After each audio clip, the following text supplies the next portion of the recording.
Hello दोस्तों, स्वागत है आपके अपने YouTube channel math with AI में। आज हम लोग क्लास 12 के चैप्टर नंबर तीसरा हिंदी का, जिसका नाम क्या है, संपूर्ण क्रांति। क्या संपूर्ण क्रांति, उसी को हम लोग पढ़ने वाले हैं, ठीक है ना। उसी चैप्टर को हम लोग आज लोग पढ़ने वाले हैं बिना किताब के, और हमारे मुंहों से उसकी कहानी को सुनेंगे। और आपको ये गारंटी है कि आपको इस वीडियो को देखने के बाद आपको दूसरा कोई वीडियो या फिर कभी भी इसका संपूर्ण क्रांति को पढ़ना नहीं पड़ेगा। ये मेरा गारंटी। आप एक बार ईमानदारी से इस वीडियो को देखना है, और देखने के बाद इसके क्वेश्चंस प्रैक्टिस करने हैं, और इसमें ऑब्जेक्टिव सब्जेक्टिव सभी क्वेश्चंस को बनाना है। नहीं बने फिर आपको कमेंट में आके कहना है कि नहीं बना। बस इस वीडियो को आप लगातार और अच्छे से देखिए। आपको ये जब भी सुने होंगे किसी से कि ये बोरिंग चैप्टर है, बेकार लगता है, बिना मतलब के लिखा गया, लेकिन आप इस तरह से इस चैप्टर को मुझसे पढ़ेंगे ना कि लगेगा कि नहीं, ये तो कितना मजे वाली बात है। ठीक, तो सबसे पहले हम लोग लेखक परिचय जानते हैं, क्योंकि किसी भी चैप्टर का जो राइटर होते हैं उनके बारे में जानना बहुत जरूरी है, क्योंकि इससे ऑब्जेक्टिव क्वेश्चन बहुत ज्यादा पूछे जाते हैं, तो जानना बहुत जरूरी है। तब देखिए इसमें क्या कह रहा है कि सबसे पहले हम लोग जो चैप्टर पढ़ रहे हैं उसका नाम क्या है, यहाँ पे दिख रहा है ना, संपूर्ण क्रांति नाम है। संपूर्ण क्रांति, संपूर्ण क्रांति जो चैप्टर पढ़ रहे हैं लोग, कौन सा चैप्टर है, तीसरा नंबर चैप्टर है संपूर्ण क्रांति। थोड़ा सा दिक्कत हो सकता है, थोड़ा कम दिखाई देता है तो माफ कीजिएगा, क्योंकि वो वाला अच्छा क्वालिटी नहीं है हमारे पास। मैं प्रयास करूंगा कि और आपको अच्छा दिखे, ठीक है।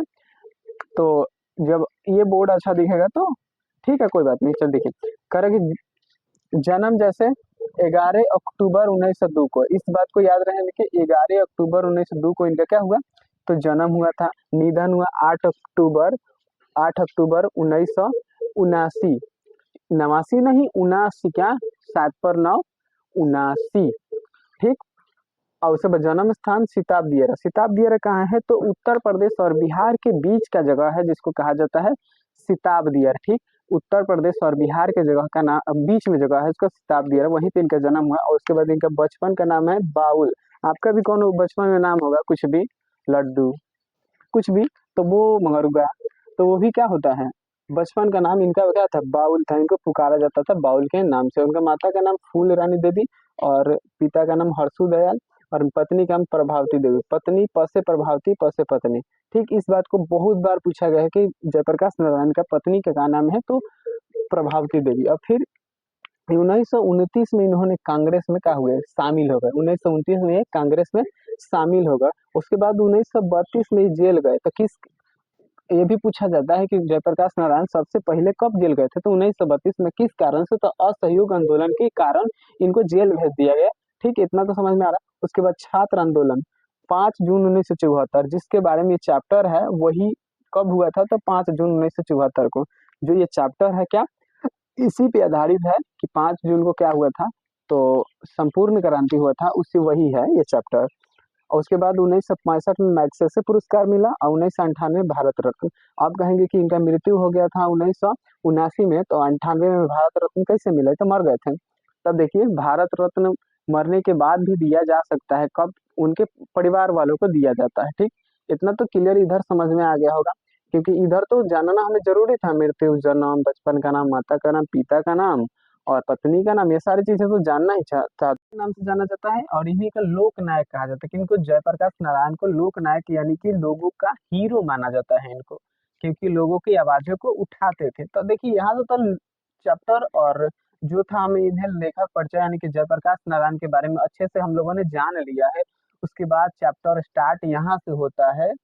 चैप्टर स्टार्ट यहाँ से होता है, कहते हैं कि रेणु जी अभी अभी, जैसे मान लीजिए जब ये भाषण देते हैं ना, जब जयप्रकाश नारायण 1974 में 5 जून को छात्र आंदोलन के लिए, तो ये उनके पहले एक लेडीज का अभिभाषण देती है, जिसका नाम है रेणु। तो वो कहते हैं कि अभी अभी जो रेणु जी ने भाषण या फिर कविता सुनाई, वो मेरे दिल को एकदम क्या हो गया, छू गया, और बहुत अच्छा लगा, सभी को प्रभावित किया। उसके बाद मतलब इस तरह से, ठीक है। उसके बाद कह रहा है कि जब मैं बेलोर अस्पताल में जा रहा था, फिर ऐसे भी कह सकते हैं जब मैं मद्रास के बेलोर अस्पताल में, या बेलोर अस्पताल कहाँ था, मद्रास में, तो वहां पे ईश्वर अय्यर के साथ, ऐसे ही याद रखिएगा कि ईश्वर अय्यर के साथ जब मैं, जैसे समझिएगा कि ये क्यों कह रहे हैं, कि जब ये भाषण देने के लिए स्टेज पर चढ़े, तो इनका शुरुआती भाषा ये था कि जो रेणु जी ने अभी कविताएं सुनाई, वो मेरे लिए बहुत प्रभावित किया, बहुत अच्छा लगा, और इनकी कविताएं सभी को सुनना चाहिए और अच्छा लगता है। उसके बाद कहते हैं कि जब मैं ईश्वर अय्यर के साथ बेलोर अस्पताल में मद्रास में था तो वहां पे दिनकर जी हमें मिलने आते थे और गंगा बाबू हमेशा मेरे साथ ही रहते थे। ये क्या थे, गंगा बाबू और दिनकर जी दोनों उनके दोस्त थे। अब कह रहे हैं कि गंगा बाबू हमारे साथ ही रहते थे हमेशा, और दिनकर जी हमेशा लगातार एक दो दिन पे मिलने आते थे हमसे। कहाँ, अस्पताल में ईश्वर अय्यर के साथ जो अस्पताल में थे, बेलोर अस्पताल में, वहां पे दिनकर जी और गंगा बाबू जी इनके साथ मिलने आते थे। मिलने के लिए यानी गंगा जी हमेशा उनके साथ रहते थे, लेकिन दिनकर जी बार बार उनके साथ क्या आते जाते थे। और जो गंगा बाबू जो कविताएं लिखते थे, वो कहते थे कविताएं में जयप्रकाश नारायण से, जो जयप्रकाश तुमसे आशाएं थी वो उससे बढ़ के तुम काम कर रहे हो, तुम्हारा काम बहुत अच्छा है। ठीक है। अब कह रहा है कि अब जो भाषण में उसके बाद एक लाइन बोलते हैं कि अब मेरे से, यानी कि जो जनता है उससे बोल रहे हैं कि अब मेरे मुंह से हुंकार नहीं सुनेंगे।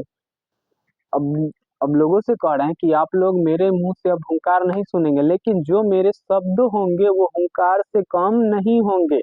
ठीक इस बात को ध्यान रखिए, कह रहे हैं कि मेरे शब्द, सॉरी, अब मेरे मुंह से आप लोग हुंकार नहीं सुनेंगे, लेकिन जो मेरे शब्द होंगे वो हुंकार भरे होंगे, यानी कि हुंकार से कम नहीं होगा।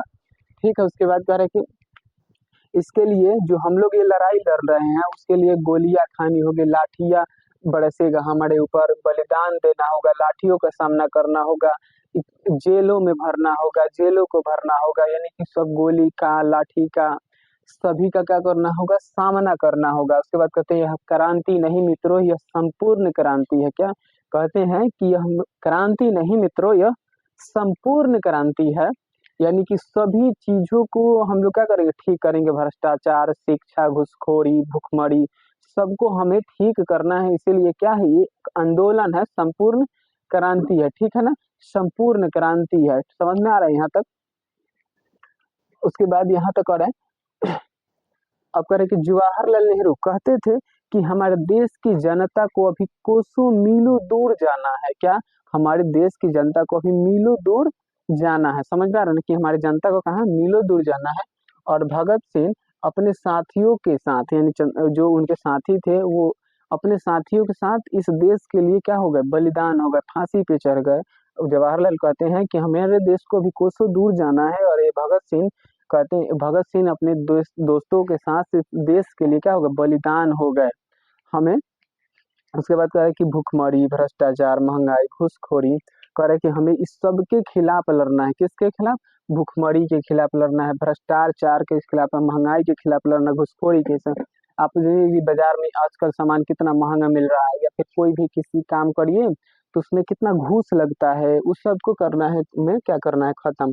ये जब हो सकता है खत्म, कब हो सकता है, कि जब हमें शिक्षा प्राप्त कर लेंगे हम लोग, यानी कि अच्छे से क्या कर लेंगे हम लोग, पढ़ाई करेंगे, तभी हो सकता है क्या, कि हम लोग सभी चीजों पे अच्छे से काम करेंगे। आप ही, आपको भी कुछ अच्छा जीवन में करना है ना, आप भी इस वीडियो को देख रहे हैं तो आपको भी कुछ जीवन में करना है, तो आपको एक ही रास्ता है, पढ़ाई, बाकी कोई रास्ता नहीं, आपको पढ़ाई करना होगा।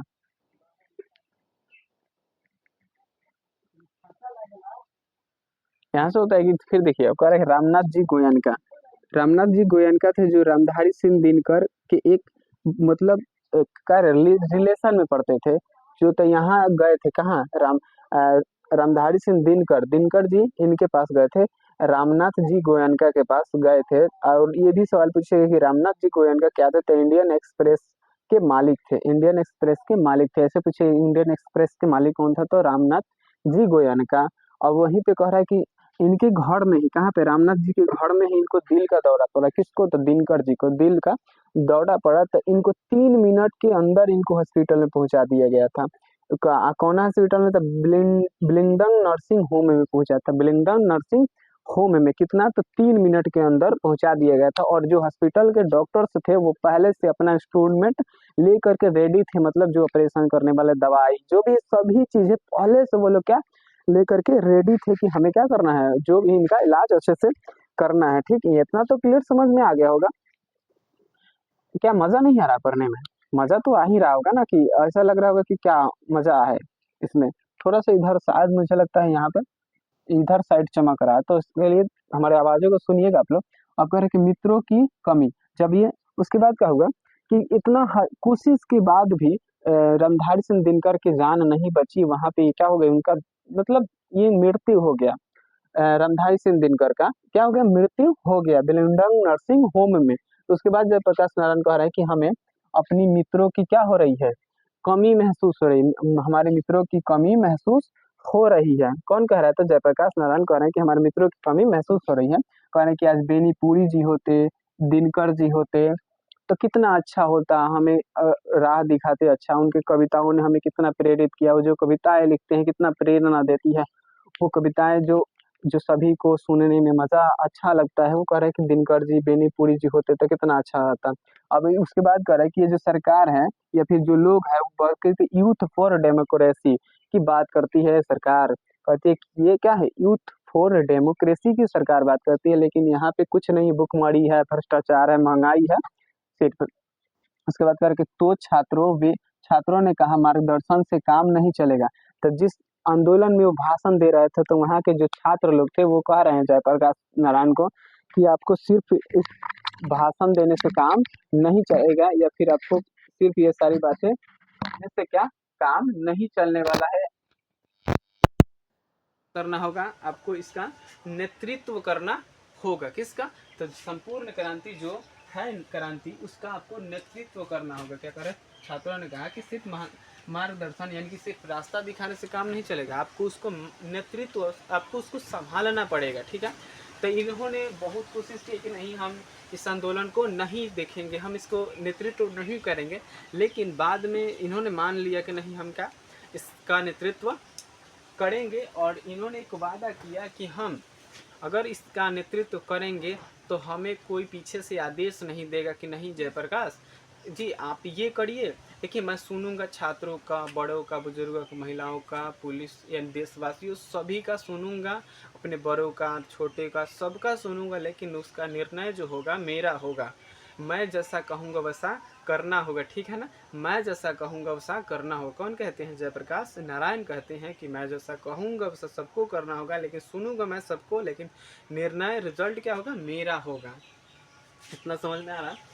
इसके बाद कहते हैं कि 1921 में पटना कॉलेज ISC, अब कह रहे हैं 1921 में हमने क्या किया, पटना कॉलेज से ISC यानी कि इंटर साइंस की पढ़ाई की और हम पास हो गए। यानी कि कह रहे हैं कि ये अच्छा जाहिर सी बात है कि जब ये भाषण दे रहे हैं तो क्या होंगे, तेज होंगे पढ़े में तभी ना भाषण दे रहे हैं। ठीक है ना, तेज होंगे तभी भाषण दे रहे हैं। तो इन्होंने क्या किया, ISC पास कर लिया 1921 में। उसके बाद कह रहे कि राजेंद्र बाबू के जमात, यानी जमात मतलब क्या होता है, एक जो हमने के भोजपुरी भाषा में क्या कहते हैं हित पाहू, तो वही कह रहे हैं कि राजेंद्र बाबू, जो राजेंद्र यानी डॉक्टर राजेंद्र प्रसाद को बोला जा रहा है कि जो राजेंद्र प्रसाद ये हैं उनकी एक जमात यानी कि उनके हित थे कौन, फूलदेव सहाय। ठीक है, यहाँ तक समझ गए। उन्हीं के यहाँ मुझे क्या किया कि काम में लगाया गया, किस लिए, तो लेबोरेटरी जाता है ना आपको, प्रयोगशाला, कि उसी में भेज दिया गया मुझे। उनका एक लाइब्रेरी था, लेबोरेटरी जिसको प्रयोगशाला बोला था, उनका था, तो उसी में भेज दिया गया मुझे कि जाओ तुम वहीं पे पढ़ो, क्योंकि साइंस का विद्यार्थी थे, तो इनको भेज दिया गया कि जाओ तुम कुछ एक्सपेरिमेंट करो और कुछ चीज़ें सीखोगे तो बहुत चीज़ें आएंगी, तो वहाँ पे काम करने लगे। ठीक है, इतना समझ में आया, तो वहाँ पे काम करने लगे। उसके बाद करके स्वामी सत्यदेव के भाषण सुने अमेरिका दलाल। अब उसके बाद करके जो स्वामी सत्यदेव का हमने क्या किया था, भाषण सुना था। कब, स्वामी सत्यदेव का इन्होंने भाषण सुना था। ठीक है, कि वहाँ कि अमेरिका में जाकर लोग क्या कर सकते हैं, पढ़ाई कर सकते हैं। इन्होंने स्वामी सत्यदेव के भाषण में सुना था, एक व्यक्ति है स्वामी सत्यदेव के, उनके भाषण में सुने थे कि लोग अमेरिका में जाकर क्या कर सकते हैं, पढ़ाई कर सकते हैं अपने काम करके, यानी कि पैसा नहीं है तो काम कुछ कीजिए, उसके बाद अपनी पढ़ाई को पूरा कर सकते हैं। तो इन्होंने उन्हीं के भाषण सुन करके अमेरिका चले गए, वहाँ से पढ़ाई किया अच्छे से। ठीक है ना, तो इसी जब वो अमेरिका से पढ़ाई करके वापस लौटे ना, तो उनको बोलने लगा लोग अमेरिका का दलाल, यानी कि वो कहते हैं कि हम जब अमेरिका में पढ़ाई करके आए तो हमको बोला जाता है कि हम अमेरिका के क्या हैं, दलाल हैं। हमको ये बोला जाता है कि हम अमेरिका के दलाल हैं, लेकिन लोगों को ये नहीं पता है कि हम कितना मेहनत किए। अमेरिका का दलाल बोला जाता है इनको, किनको, जयप्रकाश नारायण को। क्यों, क्योंकि वहाँ पे पढ़ने गए थे इसलिए। और उसी में एक इनका नारा भी लगाया जाता है कि निक्सन को दे दो तार, जयप्रकाश की हो गई हार। ये इनके लिए एक नारा भी लगाया जाता है कि क्या, निक्सन को दे दो तार, जयप्रकाश की हो गई हार। इस तरह समझ में आ रहा। इसके बाद आता है, अभी कहते हैं कि ऐसा नहीं है कि हम वहाँ जाकर राजाओं वाला ज़िंदगी जीते हैं, फिर हम अच्छे घर के हैं, करोड़पति घर के हैं, हमारे घर बहुत पैसा है, हम पैसा वाले लोग हैं, राजा हैं, ऐसा नहीं है। हम वहाँ जब गए अमेरिका में, तो वहाँ पे बागानों में काम किए, कारखानों में काम किए, रात में जाके किसी होटलों में काम किए, बर्तन धोए, और जो वहाँ पे जो रूम था ना, उसमें एक चरपाई, एक सोने वाला होता था, उसमें हम अकेले नहीं सोते थे, हमारे साथ में कोई अमेरिकन लड़का होता था सोने वाला, ताकि अगर हम अकेले सोएंगे तो उसका ज़्यादा पैसा लगेगा, इसलिए हमारे साथ कोई ना कोई अमेरिकन लड़का हर एक दिन सोता ही था। तो ऐसा नहीं है कि हम क्या करें और एकदम मौज से पढ़े, हम कोई अमीर ख़ानदान का लड़का है, ऐसा नहीं है ये। और उसके बाद कह रहे हैं कि जब मैं वहाँ से बीए कर लिया तो हमें थोड़ा बहुत क्या मिला, आराम मिला, क्योंकि हमें एक काम मिल गया था। ठीक, एक काम मिला तो हम उसे आराम मिला थोड़ा बहुत, क्योंकि हमें काम करते थे तो थोड़ा पैसा मिला, तो ये सारे काम बागानों में करना, कारखानों में, होटलों में काम करने से बच गए ना, तो थोड़ा बहुत आराम मिला। तो यहाँ तक तो हम लोगों ने कंप्लीट कर लिया, अभी और सारे बाकी हैं, तो एक पहले लिख लें फिर आपको बताते हैं। यहाँ से शुरू होता है अगला पैराग्राफ, जो यहाँ पे खत्म हुआ था ना, कि जो बीए का नौकरी लग गया किसका, जयप्रकाश नारायण का, तो उनको आराम मिला। लेकिन तो जब उनको आराम कैसे मिला, तो क्योंकि उनको वो बन गए थे डिपार्टमेंट असिस्टेंट बन गए थे, इसलिए वो वहाँ पे काम कर रहे थे, तो इसलिए कुछ पैसा मिलता था उनको, तो वो आराम कर रहे थे। ये इतना समझ में आ गया होगा। उसके बाद कह रहा है कि 1924 में क्या हुआ, लेनिन मर गए थे, और उसी समय मैं क्या हुआ था, मार्क्सवादी बना था। क्या, मैं मार्क्सवादी बना था। ये भी पूछता है कि लेनिन की मृत्यु कब हुई, तो 1924 में, और मार्क्सवादी बने थे 1924 में, उसी समय मार्क्सवादी बने थे। कौन, जयप्रकाश नारायण। ये बातें हम कहते हैं कि 1924 में लेनिन मरे, मैं उसी समय एकदम बड़ा मार्क्सवादी बना था, बहुत बड़ा। उसके बाद घोर कम्युनिस्ट बनकर लौटा था। मैंने अमेरिका से क्या कह रहा है कि हम कम्युनिस्ट बन करके लौटे थे भारत में। कौन कहता था, जयप्रकाश नारायण कहते हैं कि मैं घोर कम्युनिस्ट बनकर भारत लौटा था। उसके बाद यहाँ से कहता है कि गफूर साहब चंद्रशेखर बाबू हमें समझाए कि ऐसा मत करो, ये आंदोलन मत करो, क्यों, लेकिन करे अब मतलब ये लोग क्या कहते हैं, उनको समझाते हैं कि ऐसा तुम क्यों कर रहे हो, नहीं करना चाहिए। तो लेकिन इन्होंने किसी का बात नहीं सुना था। ठीक है, समझ में आ रहा ना इतना। उसके बाद ये भी कहते हैं कि मैं जब कम्युनिस्ट बन के लौटा था, फिर भी मैं क्या, कम्युनिस्ट पार्टी में शामिल नहीं हुआ, मैं क्या, कांग्रेस में शामिल हुआ। अभी आप लोग पीछे पढ़े थे ना कि कांग्रेस में शामिल हुए थे, तो ये कम्युनिस्ट पार्टी में शामिल नहीं हुए, लेकिन घोर कम्युनिस्ट बनकर लौटे थे। क्यों, क्योंकि कि ये सुने थे किससे, चंद्रशेखर बाबू से, या पहले के लोगों से सुने थे कि जो देश कम्युनिस्ट है, अगर वहाँ के लोग गरीब है, अमीर है, वहाँ पे अगर घुसखोरी हो रही है तो वो देश अच्छा नहीं है, वहाँ के कम्युनिस्ट लोग अच्छे नहीं है, ये इनका कहना था, ये सुने थे।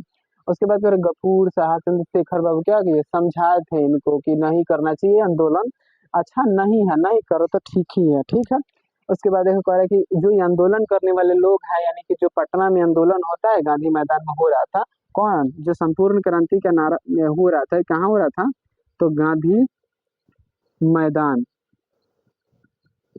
गांधी मैदान जो अभी आप लोग घूमने जाते हैं, ठीक है, उसी में हो रहा था। तो कह रहे कि जो लोग क्या कर रहे हैं, आंदोलन में शामिल होने आ रहे हैं, कुछ बस से आ रहे हैं, ट्रेन से आ रहे हैं, सभी धर्म जाति वर्ग के सभी लोग आ रहे हैं, लेकिन उनको क्या किया जाए, उनको रास्ते में ही रोक दिया जा रहा है इस सरकार के द्वारा, इस पुलिस के द्वारा, ताकि लोग क्या हो सके, इस आंदोलन में शामिल ना हो सके, लोगों को ये इस आंदोलन के बारे में अच्छे से जानकारी ना मिले, आंदोलन से सरकार को कोई आहत ना पहुंचे, इस तरह से इनको मतलब रोक दिया जाता है। जो लोग इस पे क्या होते हैं, शामिल होते हैं, चाहते हैं कि हम इस आंदोलन में शामिल होकर, उनको रास्ते में ही रोक दिया जाता है, ताकि क्या हो सके, आंदोलन बड़ा रूप नहीं ले सके, आंदोलन में कोई नहीं शामिल हो सके।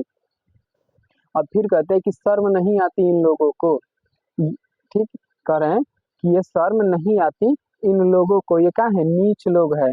समझ में आ रहा ना, यहाँ तक समझिए आप लोग कि शर्म नहीं आती इन लोगों को, ये डेमोक्रेसी की बात करते हैं, लेकिन इस कहते हैं कि शर्म नहीं आती इन लोगों को, ये लोकतंत्र की बात करते हैं, लेकिन लोकतंत्र की देश में ही लोकतंत्र का हत्या किया जा रहा है, यानी कि लोगों को कुछ करने का अधिकार नहीं है, लोगों को शांतिपूर्वक आंदोलन करने का अधिकार नहीं है, लोग पुलिस उन्हें रोक दे रही है, पीटती है, रास्ते में रोकती है, मारती है, कुछ भी यानी कि आंदोलन करने से रोकती है। ये कौन सा लोकतंत्र है जिसमें क्या लोगों को अपना कोई हक नहीं है?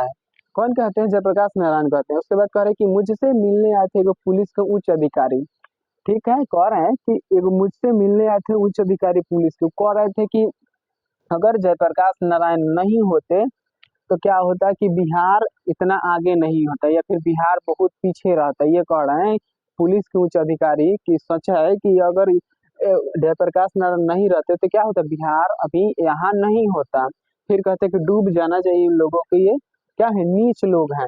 क्या डूब जाना चाहिए इन लोगों को, ये नीच लोग हैं। क्योंकि देखिए बातें तो बड़ी बड़ी करते हैं कौन, पुलिस वाले इनके पास आके, लेकिन यही लोग रास्ते में रोक देते हैं कि ताकि ये आंदोलन क्या हो सके, आगे नहीं बढ़ सके। इतना तो समझ में आ रहा ना, इसीलिए कहते हैं नीच लोग हैं, ये ना डूब जाना चाहिए। फिर कह रहे कि रहमान डॉक्टर रहमान, ये क्या है, इनके जो डॉक्टर हैं जयप्रकाश नारायण के, वो भी भाषण सुन रहे हैं, तो वहाँ पे बैठे हुए थे।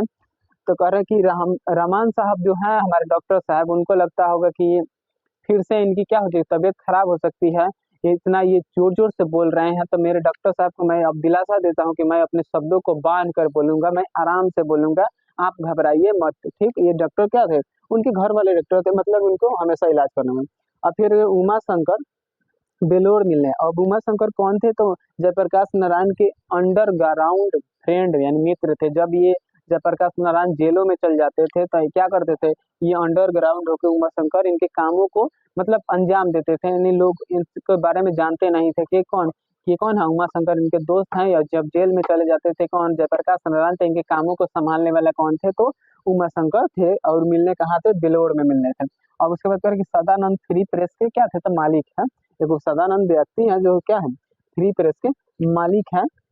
उसके बाद यहाँ पे आ जाता है कि brain of Bombay, brain of Bombay कहा जाता है उमा शंकर दीक्षित को। याद रखिएगा कि ब्रेन ऑफ बॉम्बे किसको कहा जाता है, तो उमा शंकर दीक्षित को ब्रेन ऑफ बॉम्बे कहा जाता है। फिर यहाँ तक कि मेरा किसी व्यक्ति से झगड़ा नहीं है। अभी कह रहे हैं जयप्रकाश नारायण की कोनो आदमी से हमारा झगड़ा नहीं है, ना कोनो नेता से झगड़ा, ना इंदिरा गांधी से, यानी कि उस समय इंदिरा गांधी की सरकार थी। कह रहा है कि हमारा कोनो व्यक्ति से झगड़ा नहीं है, हमें झगड़ा है नीतियों से, भ्रष्टाचारों से, सरकार द्वारा बनाई गई नीतियों से झगड़ा है। लोगों पे अत्याचार लोग करते हैं, पुलिस वाले सरकार अत्याचार करते हैं, इससे झगड़ा है। हमें किसी भी व्यक्ति से झगड़ा नहीं है, उनके कामों से हमें झगड़ा है। हम उनके कामों को सुधारना चाहते हैं। कौन कह रहे हैं, जयप्रकाश नारायण कह रहे हैं। कह रहे हैं कि बापू जवाहरलाल नेहरू, लाल बहादुर शास्त्री, हमने इन सब का आलोचना किया है। यानी कि जब ये गलत थे तो हमने का इन सब का आलोचना किया है। समझ में आ रहा है ना। लेकिन ये लोग ऐसे व्यक्ति थे कि हमारी आलोचनाओं को, अगर जब मैं इनका आलोचना करता था तो ये मेरे बातों को सुनते थे और अच्छे से समझाते थे। लेकिन हम इस सब की आलोचना की है, जब ये गलत थे तो सबकी आलोचना की है। लेकिन अभी के सरकार वैसा नहीं है। ये कह रहे हैं कि हमने सबकी आलोचना की है जो जो गलत है। अब ये कह रहे हैं कि सबसे बड़का भ्रष्टाचार ये है चुनाव का खर्चा। आप अपने गांव में देखिए ना, मुखिया का जब चुनाव होता है तो एकदम मुर्गा दारू सब कुछ चलता है बढ़िया से, कितना करोड़ों में खर्चा होता है।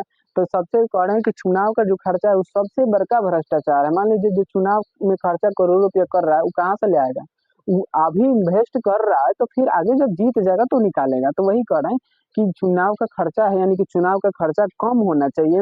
ऐसे से घाटा ये है कि कोई गरीब उम्मीदवार खड़ा नहीं हो सकता है। गरीब उम्मीदवार खड़ा होने का मतलब ये है, कोई गरीब आदमी खड़ा नहीं होगा। क्यों? क्योंकि उसके पास पैसा नहीं है, वो खर्चा कहाँ से करेगा, लोगों को खिलाएगा कहाँ से, वो अंडा सॉरी मुर्गा दारू सब कहाँ से बंटवाएगा, पैसा कहाँ से बंटवाएगा। इसलिए चुनाव का खर्चा कम होना चाहिए ताकि गरीब भी खड़ा हो सके, यानी गरीब उम्मीदवार भी खड़ा हो सके। इसमें कोई पैसा बाधा ना बने, यानी कि लोगों को देना ना पड़े, खर्चा ना करना पड़े ज्यादातर। यानी चुनाव का खर्चा सबसे बड़ा भ्रष्टाचार है। ये कहते हैं कौन, जयप्रकाश नारायण कहते हैं। उसके बाद कह रहे हैं कि दल विहीन लोकतंत्र। मैं चाहता हूँ क्या हो कि दल विहीन, यानी कि कोई भी इसमें दल ना हो, सब लोग अपना क्या करे, एक नया दल का, या फिर जो चाहे चुनाव लड़ना चाहे वो लड़ सकता है किसी भी दल में। यानी कि अभी देखिए ना, अभी इस समय में देखिएगा कि कोई भी व्यक्ति अगर चाहता है चुनाव लड़ना ना, तो उसको एक पार्टी से क्या होना चाहिए, टिकट लेना पड़ता है, ठीक है ना। तो उसके पास पैसा रहेगा तभी वो टिकट ले पाएगा। तो वही कह रहे हैं कि सभी, अगर जिसको मन करता है चुनाव लड़ने को, वो बिना पार्टी के लोग चुनाव लड़ सकता है। करे कि विधानसभा विघटन नहीं, मतलब मैं नहीं चाहता हूँ कि विधानसभा क्या हो, विघटन हो।